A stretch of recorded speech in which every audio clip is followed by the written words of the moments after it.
महाराष्ट्र की राजनीति में उथल पुथल मचा हुआ है। राज्य के विपक्षी नेता रहे अजित पवार ने अपने चाचा शरद पवार से बगावत कर दी है।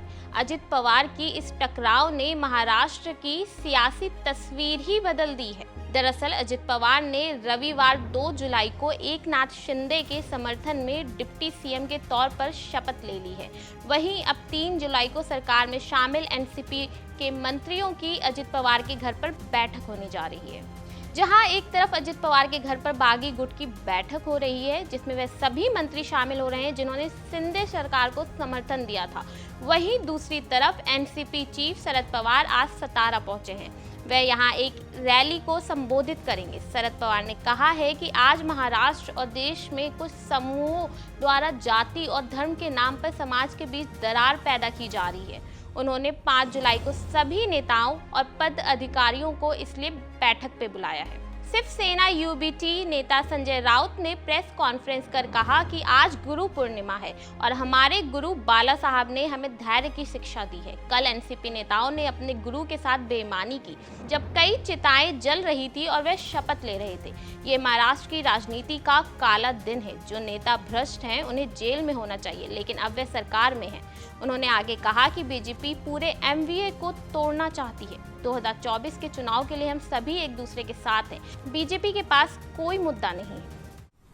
महाराष्ट्र में अक्षर है कि 2 दिन पहले मुख्यमंत्री अब प्रधानमंत्री जी भोपाल की अपनी सभा में एनसीपी के ऊपर भ्रष्टाचार का सबसे बड़ा आरोप करते हैं और जिनके ऊपर ये भ्रष्टाचार के दाग है वो सभी को आप दूसरे दिन शपथ देते हो राजभवन में। ये कौन सी राजनीति है? आप लोगों को मूर्ख मत बनाइए और लोग मूर्ख नहीं बनेंगे, जनता मूर्ख नहीं बनेगी। जिसने भी शपथ ली है सबके ऊपर दाग है और भारतीय जनता पार्टी तो उनके खिलाफ बहुत बड़ा एक मूवमेंट आंदोलन चला रही थी। ये भ्रष्टाचार, उनको जेल में जाना चाहिए। आप देखिए देवेंद्र जी का भाषण, अजित पवार जेल में चक्की पीसेंगे, छगन भुजबल चक्की पीसेंगे। अब चक्की कौन पीस रहा है? ये देश की राजनीति से और लोकतंत्र से खिलवाड़ हो रहा है।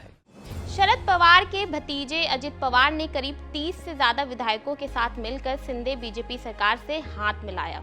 शरद पवार के लिए अजित पवार की ये बगावत एक बड़ा झटका माना जा रहा है, क्योंकि राष्ट्रीय अध्यक्ष होने के बावजूद उनके पाले में गिने चुने ही विधायक बचे हैं। एनसीपी चीफ शरद पवार के साथ उनके कुछ करीबी नेता बचे हुए हैं जिन्होंने अजित पवार के साथ पाला नहीं बदला है। इनमें जयंत पाटिल, जितेंद्र अवहाड, प्राजक्त तनपुरे, रोहित पवार, बाला साहेब पाटिल, अनिल देशमुख और सुनील बुसारा जैसे नाम शामिल हैं।